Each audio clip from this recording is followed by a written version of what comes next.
Welcome back to my Pokemon Platinum Hardcore Nuzlocke using only Poison Type Pokemon. In the last episode, we kicked the series off with our new friend Stunky, suffered a brutal loss to the infamous youngster Tristan, defeated Rourke for our first gym badge, and we even took out Mars at the Valley Windworks. We've gotten a whole lot done already, and I'd like to continue that trend with episode 2. Eterna City, here we come. Let's do this.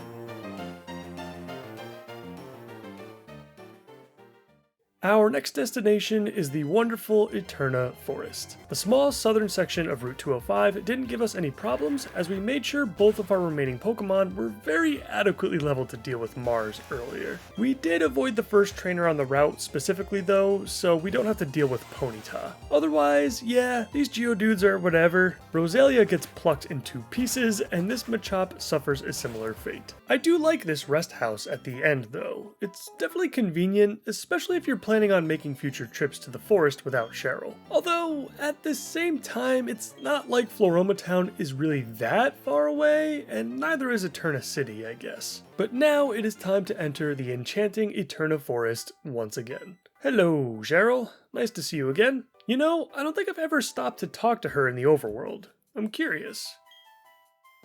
But we haven't seen any wild Pokemon yet.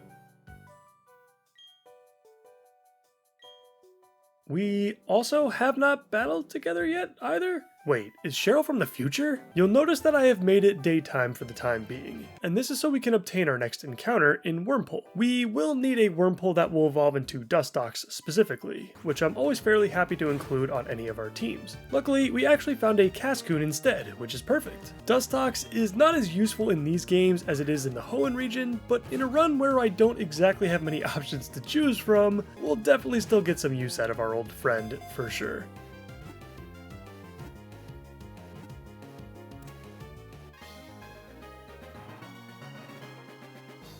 And after switch training on a few upcoming trainer battles, featuring this little freak, we experience the beauty of Cascoon's early evolution.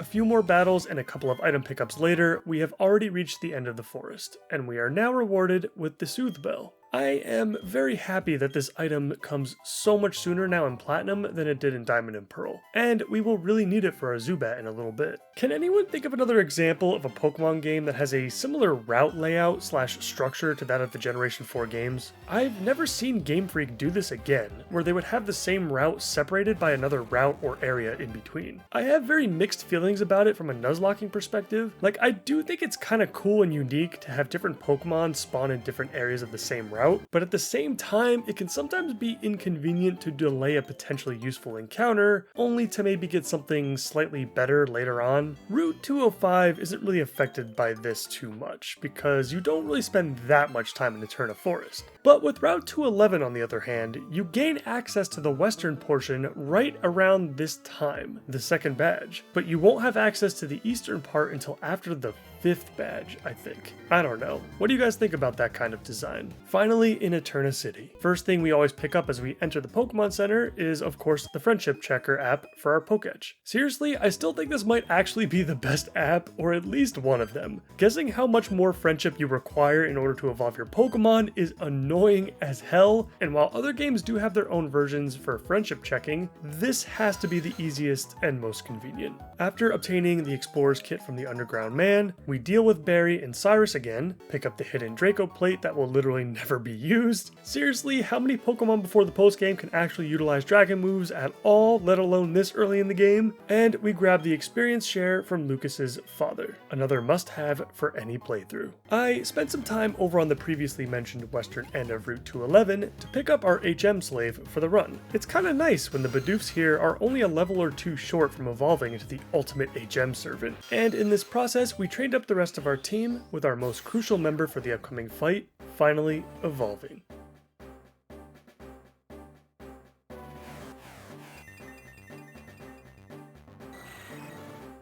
The Eterna City gym is up next. I've got to admit, I kind of prefer the old gym design. This is fine, I guess, but playing hide and seek was a really cool concept that, if anything, they could have expanded upon even further in Platinum. I let Dustox cut his teeth a little bit on the trainers here, so she could catch up a little bit more. And now, we go for our second gym badge of the run.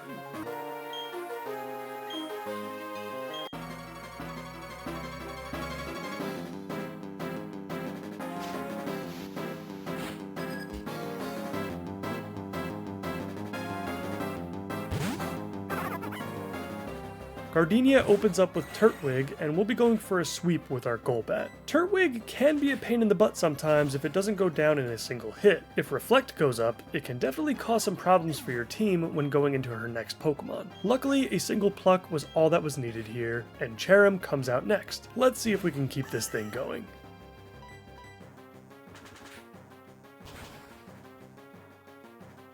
We are unable to take Cherrim out with a single attack, and now we are hit with the Leech Seed. Very smart move on Gardenia's part, putting us on a timer going into her very powerful ace. I decided to keep Golbat in to finish off Cherrim with another pluck. The good news for us at least is that Golbat quad resists Roserade's most powerful attacks, so I should be able to keep him in to play for a little bit longer. Plus, with another pluck coming out, we are also going to nab that citrus berry that it was holding, healing us back up to full. Gardenia opts for the Stun Spore to try to slow us down, but what she doesn't know about is this cherry berry to heal the paralysis. Pluck is just so overpowered. It's one of the few ways a Pokemon can use two completely different berries within the same battle. With one final strike, Gardenia falls, rewarding us with the second gym badge of the run.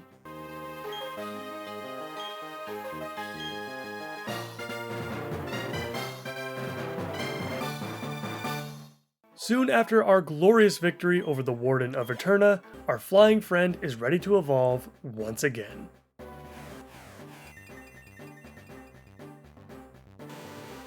This thing is going to carry us so hard. Now that we can use the HM for Cut, we pick up the TM for Thief and head into the Team Galactic building to take on another huge obstacle. Even with a Crobat, Jupiter is no joke.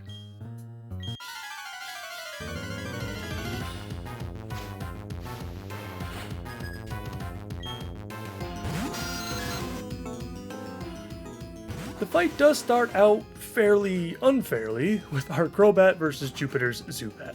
But to its credit, we are not able to bring it down with a single wing attack, and we take one ourselves in response. The following wing attack brings Zubat down, and now the real challenge is upon us. Skuntank, much like Perugly, is just so powerful and tanky at this level, but where Skuntank separates itself from that comparison is with the move Night Slash, a very powerful stab attack with an increased chance to crit, which at this level, a crit from what is effectively a 105 base power attack from a fully evolved Pokemon is absolutely brutal. The Confusion puts in great work for us already, and the pluck on the next turn really turns the tables in our favor. And then, well, what would a classic Grumpy Gengar run be without overthinking a fight here and there? I didn't like where Skunktank's HP ended up after the second Confusion hit because I thought that a Hyper Potion or something like that would have come out after attacking with another wing attack. But in hindsight, I don't think that Jupiter uses Hyper Potions if I'm not mistaken, so yeah, this was a bad move.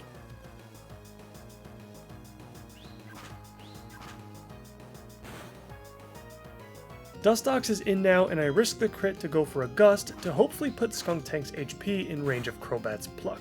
Dustox survives, and we get the attack off. I switch back into Crobat to take the incoming Night Slash.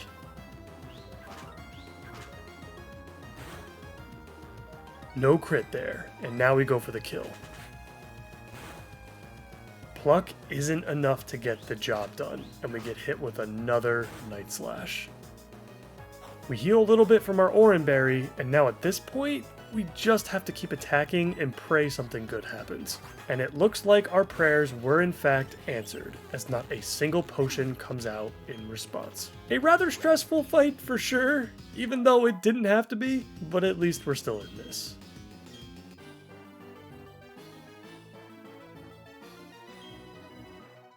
Clefairies from space, so hand it over? Yeah, I mean, I don't see anything wrong with that logic. After healing up our party, we head over to the Bike Man's house to receive our reward for defeating Jupiter. But not before Cynthia forcefully adds an unwanted egg into our bags. I'm sure Cynthia will be totally fine with this. Oh, okay, never mind. I guess I have to stick you in the graveyard instead. Let's keep the excitement going with a real encounter, and I'm sure you guys are just as excited for this one as I am.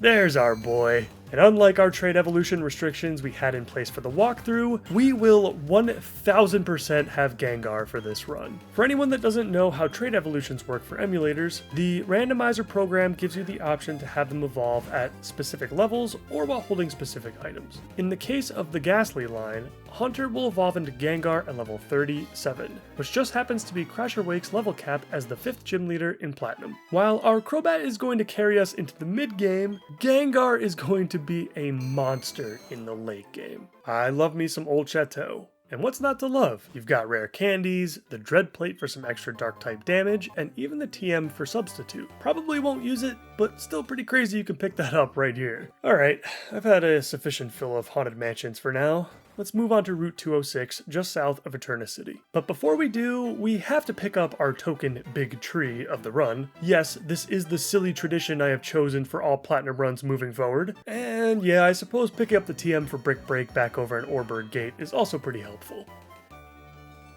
Now let's go over Route 206, as there are a few important pickups to mention. The hikers were not an issue for our Roselia, and after the one on the northern end of the route is defeated, we are rewarded with the first helpful pickup in the Poison Barb. We won't be able to utilize it well for the time being, as poison moves are pretty uncommon until much later, but a 20% boost to poison type attacks could certainly come in handy down the road. And with that now in our possession, it's time to trek through the hidden section of Wayward Cave. I don't know about you guys, but I completely skipped over this area during my first run through Platinum. I guess that's what I get for skipping through the hiker's dialogue. This place is awesome. It comes with a Max Ether, a Grip Claw, a rare candy, and of course, the ultimate reward, the TM for Earthquake. I am still convinced that you cannot obtain Earthquake sooner in any other game, even in the later generations. Definitely going to want to utilize this when the opportunity comes. We are now moving on to Route 207 to take on some really tough early trainers, starting with a double battle against Camper Anthony and Picnicker Lauren. This fight became very awkward right from the start, and I really wish I had Crobat in instead of Dustox here.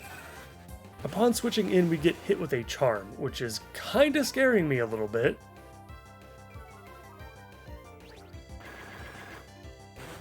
Wait, whoa, this Chimchar has Flame Wheel? Oh god, okay. I mean, I guess that actually makes sense. You just don't really think about a first stage starter really being all that terrifying normally. I'm going to redirect all of my energy on Chimchar now. I can't imagine it would survive with a wing attack / return combo, so that's what I'm going to go for.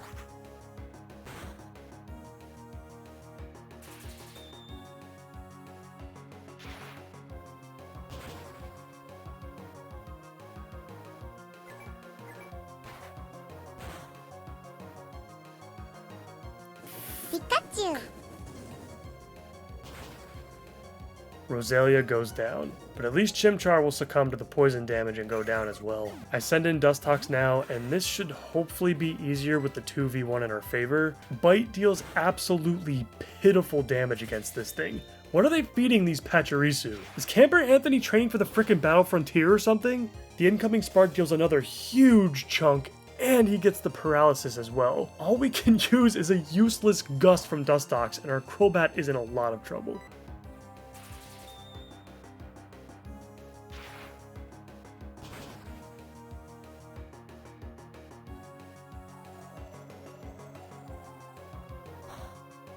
I switch into Ghastly to see if he can do something here, but the Spark is just hitting way too hard. We need a crit or a Confusion proc to go our way here.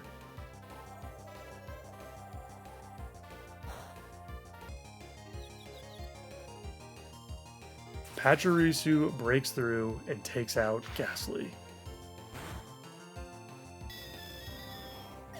These gusts are making me want to cry, I swear. I sent in Crobat again, and yeah.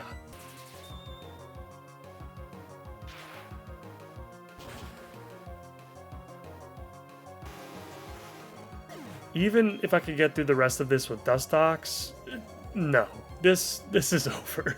I cannot believe another one of those little electric rats has taken us out again. It's kind of funny to think about how we still got through Jupiter despite my poor execution, but we couldn't overcome a Pachirisu and a Chimchar. Oh well, that's just how it goes sometimes. And with that, this episode is now over. A ton of progress was made once again, and then quickly lost to another random trainer battle. Before the next episode, I'll be sure to catch us back up to this very point on Route 207. I will then very quickly go over any updates with the team, any interesting moments that may have happened while I was catching back up, and then we head over to Hearthome City and take on Fantina and her ghost types. In the meantime, as usual, please like the video if you liked it, and subscribe for more content like this. That's it from me.